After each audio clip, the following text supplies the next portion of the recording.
we go. Hi, everyone. Welcome to this week's Coaches Power Session. I'm Jaimie Skultety. I'm a visibility strategist for coaches and conscious entrepreneurs, and I'm here with my co-host, Mark Kanty. He's a seasoned business coach who helps heart-centered experts turn their wisdom into growth. And today, our guest is Gayle Nowak. Gayle helps spirit-led coaches and healers reclaim their voice and build authentic, healthy business relationships.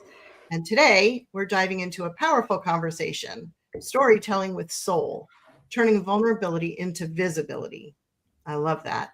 So if you've ever struggled with how much of your story to share or how to show up authentically without feeling exposed, this one's for you. So welcome, Gayle. Welcome in, Mark. Yes. Yeah, hey, everyone. I literally just blasted in. So from Calgary, got my coffee in hand. It's 9 a.m. here. Awesome. So I've just got a few kind of questions to kind of frame up our conversation, but we want to also not be like so scripted, and we want to just be like very natural. So, but I also don't want to just throw Gayle out there and go, okay, now talk. So I've got a couple of questions that we can kind of frame up our conversation a little bit. My first one, Gayle, is why do you think so many soul-led coaches feel unsafe being visible? That's such a great question. And, I think that especially for soul-led coaches, we care so deeply, right? And it is personal for us. Business is personal. We care about the relationships that we create. We care about just the world, right? And so there's this push and pull sometimes around if I share this part of myself, or if I share all of me, will I be accepted or will I be rejected, right? That human desire to belong is so strong.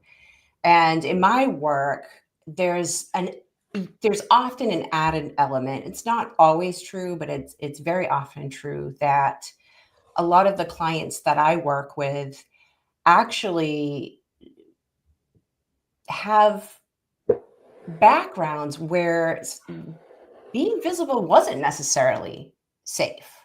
And so there's some healing that needs to be done around that part of them that doesn't feel safe being visible. And I know that was certainly true for me. When I was a child, I grew up kind of in a challenging environment. When I was 9 years old, I made a vow of silence after experiencing abuse, and I didn't feel safe enough to speak up about that for a long time. And I decided for several years that, hey, you know what, it's maybe safer for me to hide my truth and not be visible in order to protect myself. And then when I finally did break that silence, it was met with silence. All the things that I was afraid would happen actually didn't happen. And in fact, nothing happened. So I was really kind of left on my own to navigate that until I was old enough to leave. And so that left an impression, right? It really made an impact on how I was showing up to life, whether it was career, whether it was my business, whether it was in relationships. And it really wasn't until decades later that I realized how much that invisibility and that silence was showing up, and how much it was really impacting me. And so, of course, naturally, I was attracting a lot of clients who had maybe not exactly the same experience, but similar experiences where there was this yearning and this desire to be visible, to be seen, to be heard, to be understood. God, I'll even go there, to be chosen, right? Sure. And yet this deep-seated fear about, is that even safe? Yeah. Is that even safe for me? Yeah. Right? And of course, I work with a lot of spiritual entrepreneurs and holistic practitioners. And, whether or not you believe in past lives or what have you, like many of us do believe that our soul comes in with remnants and ancestral DNA. And look, let's face it, our world has a history of persecuting people for speaking up and speaking the truth and being seen in that truth, right? So there are those elements as well.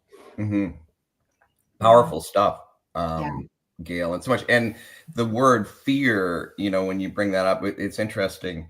I was reading this morning, my morning read was, I was reading some of Frederick Dodson's work, and he was talking about freeze, flight, or fight.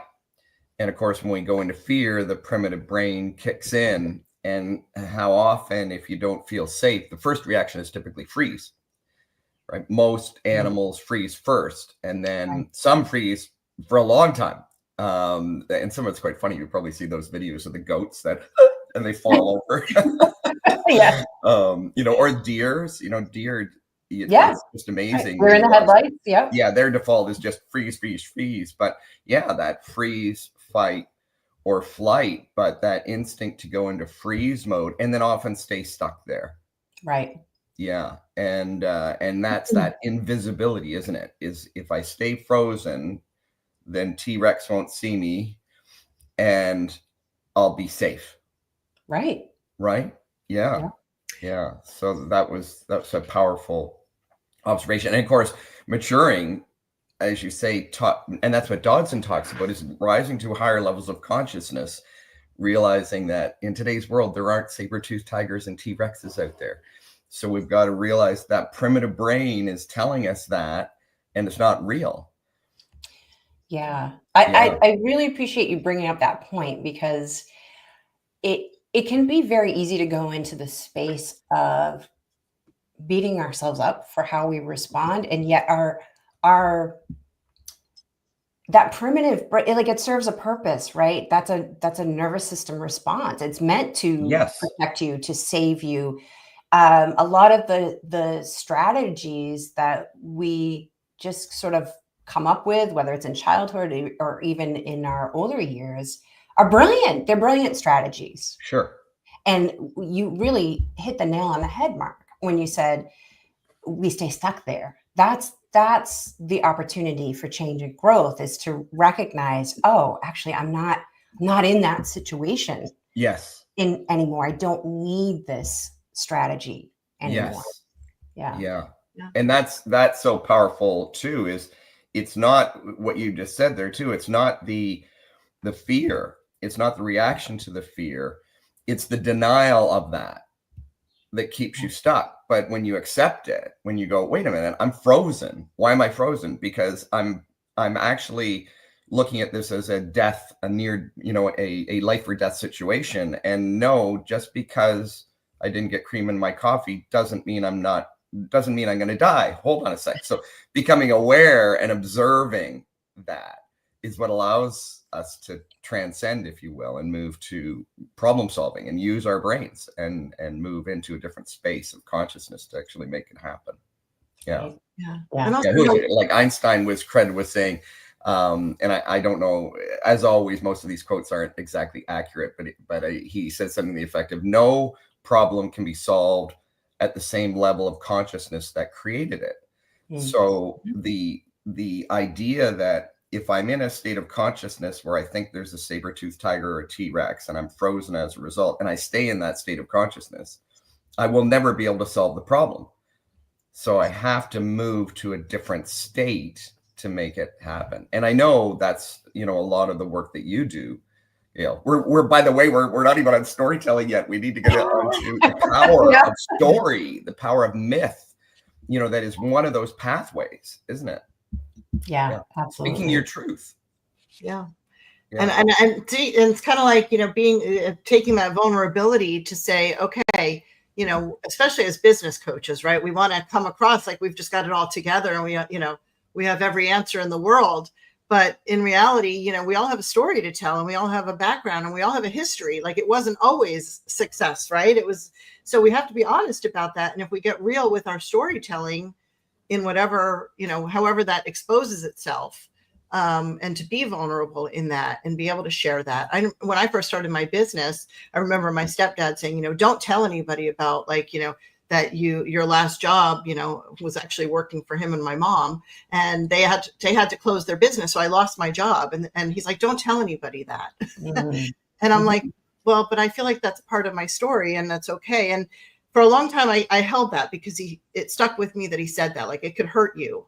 And actually, when I really got because I'm a very open book, I share anybody wants to know anything about me, I tell you. And so when I finally was opening up about that, people related to me more. And I found that to be an actual business strategy, if you will, but more so of just, letting that vulnerability show itself and let the chips fall where they may kind of thing. Mm-hmm. So, yeah. Thank you for sharing that. And that comes up a lot. That comes up a lot with your story because often it involves other people. Yeah. And those voices are part of the process of, will I tell this story? Mm-hmm. Who am I going to tell it to? How am I going to tell it? Right. Yeah. And, I've just been in conversation around how to tell the truth without burning bridges. And the reality is that's your story to tell. That's your perspective. But there were some decisions that needed to happen. You had a family member who specifically said, please don't share this. Right. Mm-hmm. And sometimes we have that. And sometimes we anticipate that, right? We don't want to hurt other people who are part of our story. So how do we navigate that? Yeah. Right. And I'm glad to hear, Jaimie, that you did navigate that. And, knowing who you are, I know that you did it with love and respect. And, you mentioned being an open book, right? And sometimes we can kind of go into oversharing. Like sometimes we might think that there's, what is that phrase? There's some, I don't know who the person is. And I think it was an author, but they said, be willing to kill your darlings. Right. And so we may have pieces of our story that we're really attached to, but in fact aren't relevant to maybe our audience or our clients or, whoever that message is for. Right. Mm-hmm. And so this can get really deep, right? Yeah. It's not only, yes, it's using your story, sharing your story as a strategy to connect with people, to build rapport, to build trust. And there's a lot of internal decisions. Mm-hmm. And maybe even internal belief systems and inner dialogue that needs to be addressed before rushing into sharing that story. Yeah. You're so right. I think what you said, Jaimie, too, I love like the, storytelling with soul and that idea of, and you said it, Gayle, you asked the question, how do you do that without, bringing somebody else into it or harming someone else? And then I think the word that came up though, that you brought in, Jaimie, that was so powerful is that idea of vulnerability. Mm-hmm. So as soon as we shift the focus to ourselves, meaning not in a selfish way, but here's what I'm feeling, here's how it affected me, here's how it impacted me. Now, even like your dad hearing that story would hear it from a different perspective. So it's stepping, and again, this is consciousness too, right? Stepping into a different level of consciousness instead of it being the blame game, because you could very easily tell a story this is why this happened to me because of this person in this situation and, and politics and the interest rate and everything else. And it's all external. So that could be your story. But is that really your story? No, it's the story you're projecting onto the world and thinking that you're a victim, if you will, versus coming from a personal space, being vulnerable enough to say, this is what it did for me, to me, with me, how it impacted me. Yeah, it makes you so much more relatable too. It's sure.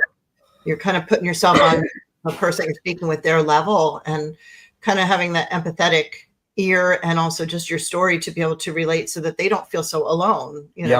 Everybody has a story. So and if we, the other word that comes to mind is if we're talking about it from that perspective of blame, if you will, it's like gossip, isn't it? Yeah. Right. So if you think of the word gossip and you feel and you can feel gossip, instantly, when you slip over the line from self-disclosure to gossip. It's almost I don't know, maybe it's a primitive brain thing, but it really does. You can feel it viscerally when you slip into that. And I think that's a good, back to your question, Gayle, how do you do that? Well, you check yourself. You go, am I gossiping or am I sharing my truth? And if you're storytelling your truth, then you'll never slip into gossip, because it's what you're experiencing and how it's impacting you, and you're not projecting that on anyone. It's your deal, if you will. Right. It brings to mind too the model. I know we've talked about it in the work that we've done together, all of us, but the Johari window. And that, if nobody's heard of it, the Johari window is a wonderful communications model that was created by a couple of psychologists out of Harvard, and it's a metaphor using panes of glass in a window.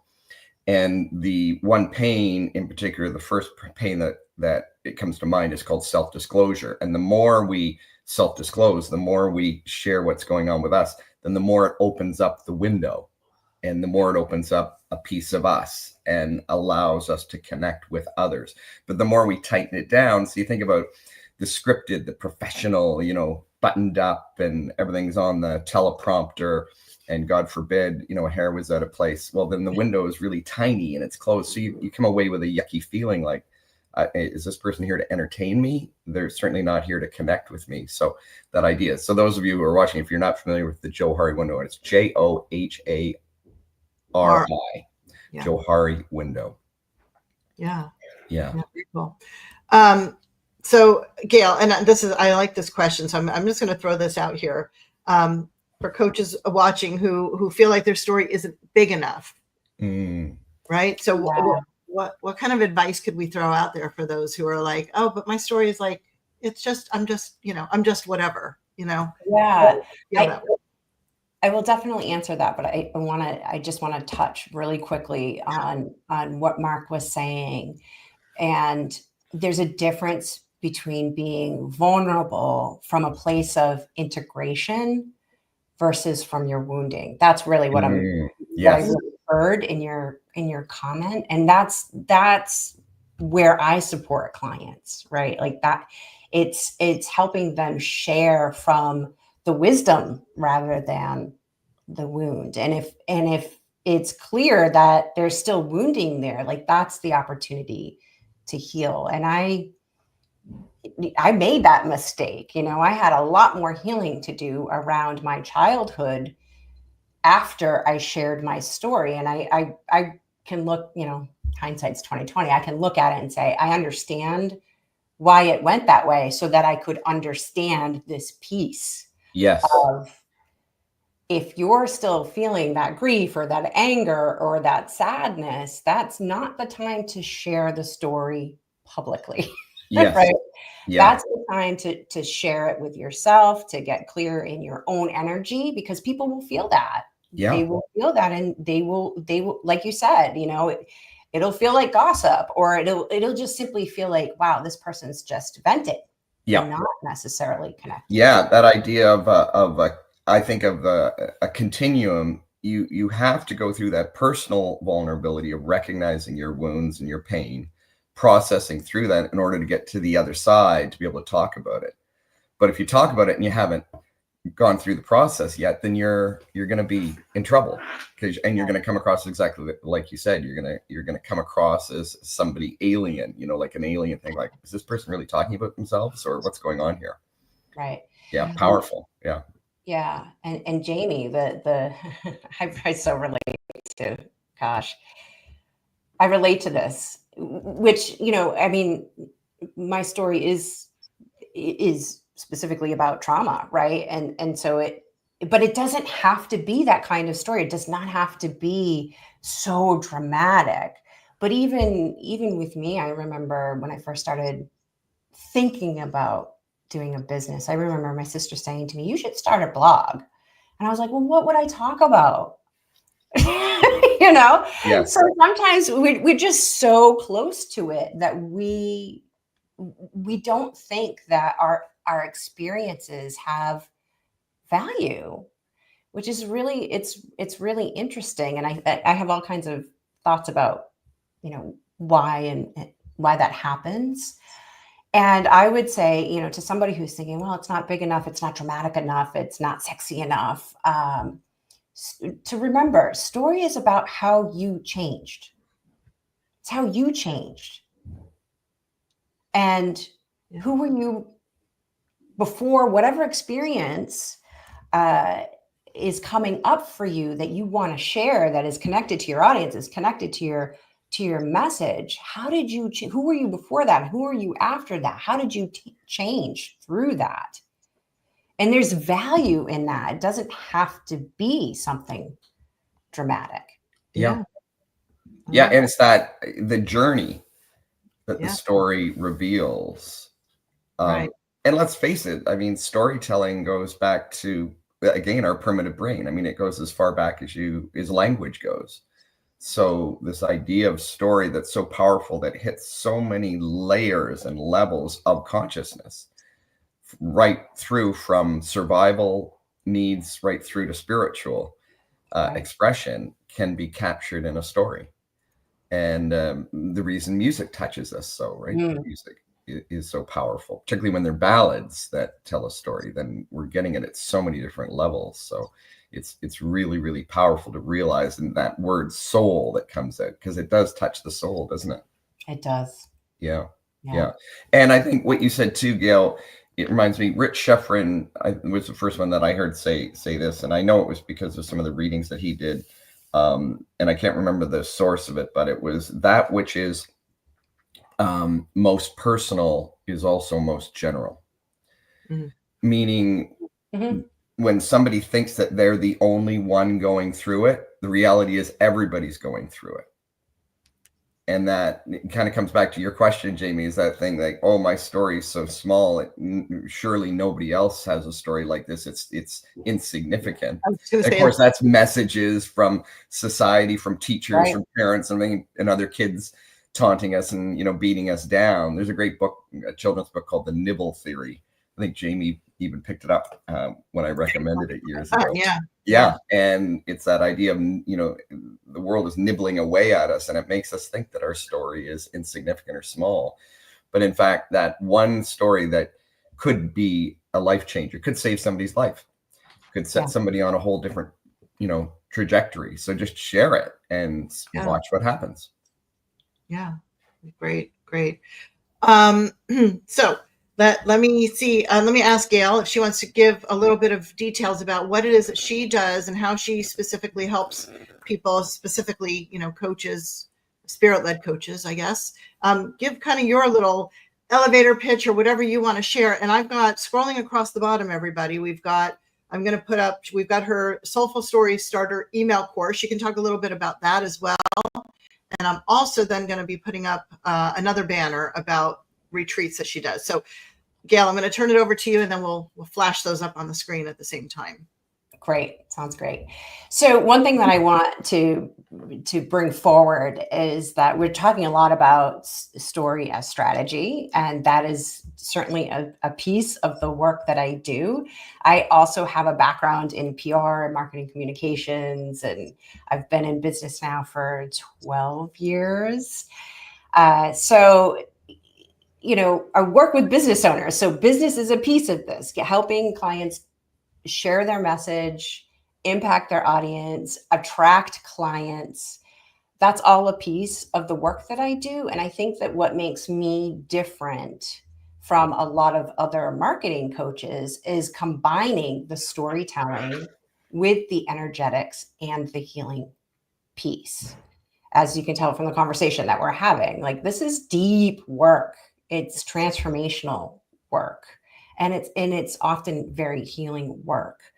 So it's more than crafting that compelling message. It's really about feeling safe and aligned when you're speaking it, really just showing up free to be who you are and speaking what's true for you and receiving whatever comes. I think a lot of us are very familiar with overfunctioning and the hustle and chasing clients. And that's a very different energy than being who you are and allowing in your people.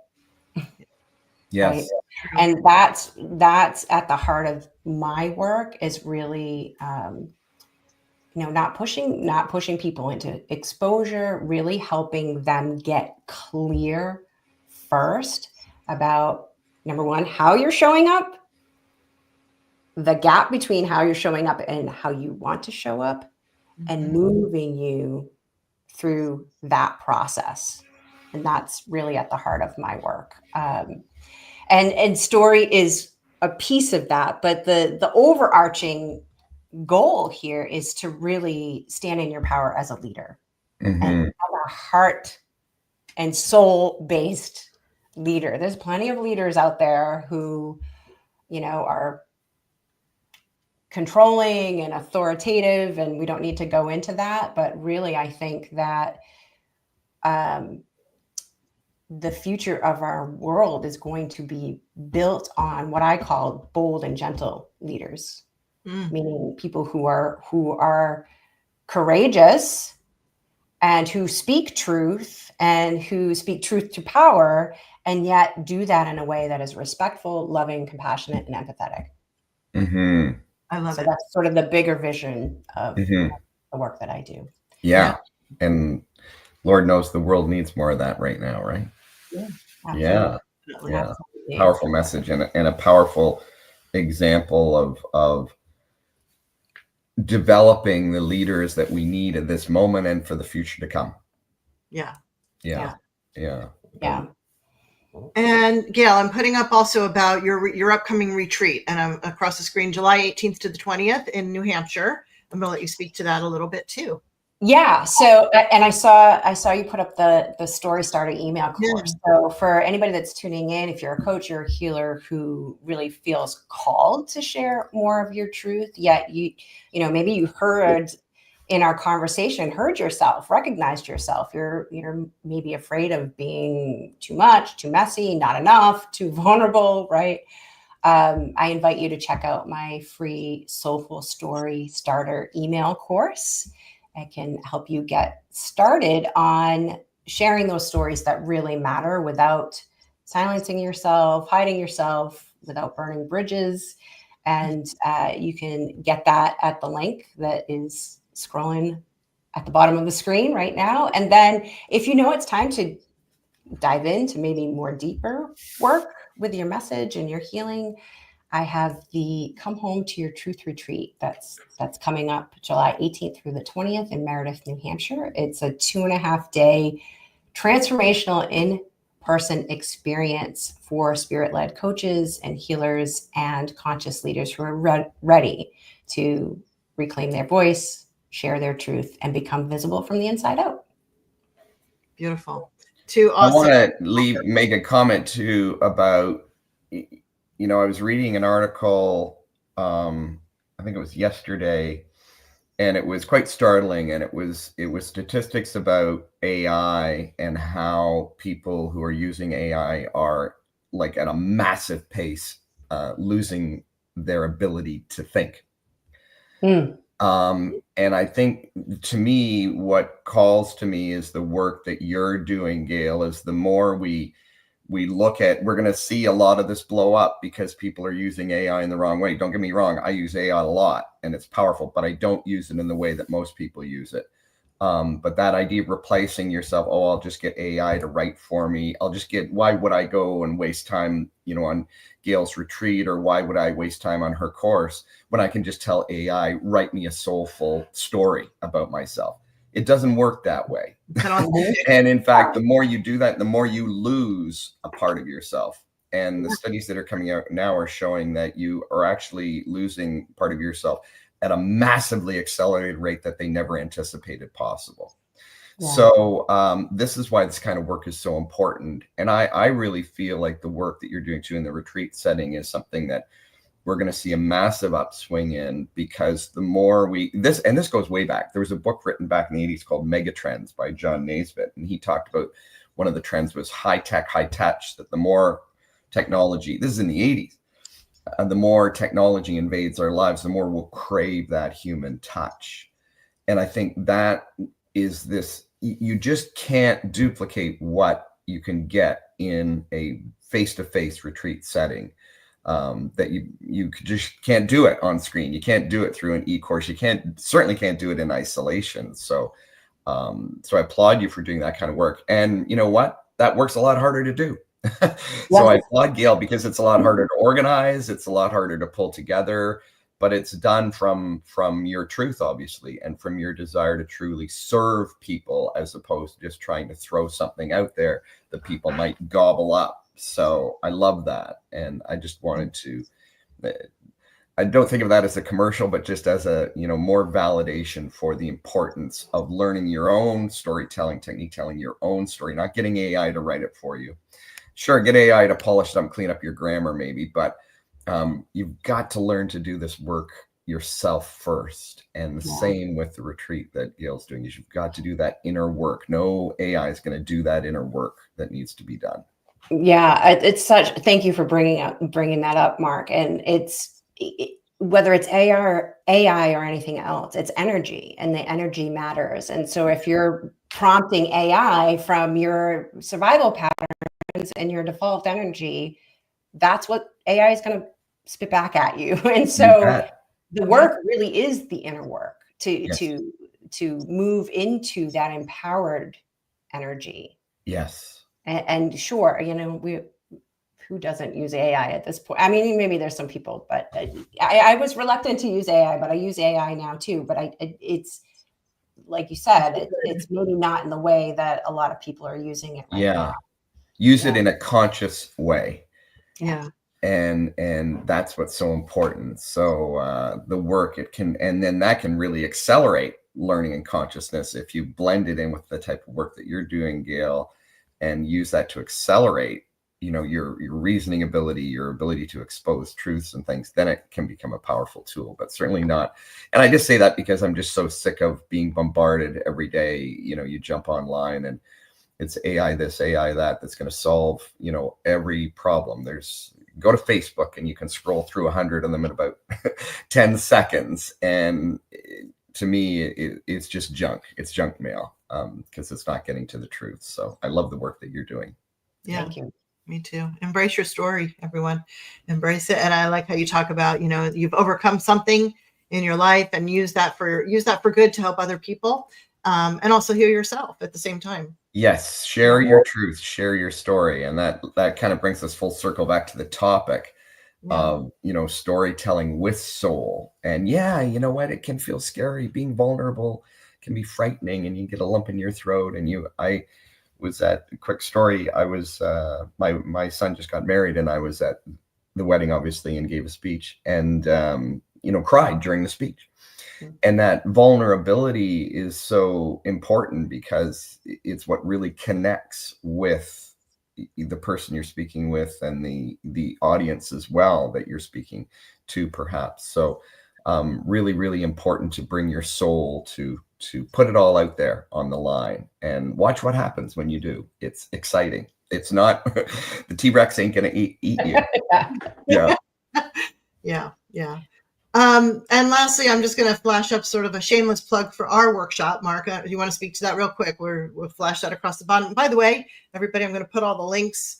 They'll be promoted. So you'll have Gayle's links. Not if you're missing the live and you're hearing this like on a podcast or something, we'll make sure that those all get added in wherever we're.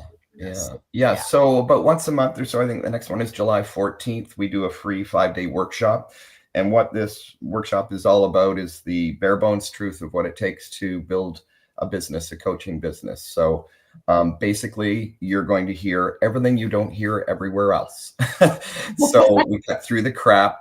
And if you want crap, go to Facebook and you'll have, buckets full of it. Go ahead and scan it, and then come to our workshop and get the real truth, warts and all. And that's kind of our purpose is we kind of take that Susan powder, if you remember that from back in the Jaimie, you remember those, what was the protein power plant or something? Yeah, stop the insanity. So that's more and more our mission, and our purpose is to stop the insanity, the get rich quick insanity, the idea that life and purpose and joy is all about making money as quickly as you can and ripping off as many people as possible, which all of the big guys are doing, or that, you know, the latest, greatest, shiny tactic is going to be the one that gets you rich and has you sipping rum from a coconut on a beach somewhere, and it's all bull. And sorry to say that. Sorry to steal the thunder of all those guys, and sorry to be a party pooper, because we're all being lulled into that. But that's what the 5-day workshop is, the real truth, what it's all about, and what it takes to make it happen, what it takes to do what Gayle's doing, and to speak your truth, and to live your mission and your purpose and your passion. So we'd love to see you there. We'd love to serve you in that way. Yeah. So we will wrap on that. If anybody has anything else they want to say, I don't want to cut anybody off, but we can wrap it up, I guess. And yeah, Gayle, thank you so much for being our guest. Thank you, Gayle. Thank you And for this having live, me. Great conversation. as we always point out too, this live, you know, is going to circulate around. Lives go like live, and then they go recorded. And so they're there. So if you see this, continue the conversation, because, you know, it's not one and done. We appreciate the fact that everybody's on different time clocks and perhaps in different parts of the world. But please leave your comments, start a chat. We're all three of us will be watching for any comments, and be happy to jump in and participate. See somebody joining us from the beautiful sunny beaches of Spain. I love that. I just watched a cooking show on Spain last night. One of my favorite places to go. So thanks, Coach Ben. Spain too. Beautiful. Yeah, thank you, Coach Ben. So cool. Yeah. All right. Oh, we've got thank you very much. Showing love. We appreciate that very much. And thank you all for joining us, and we'll wrap it here. So yeah, have a good afternoon.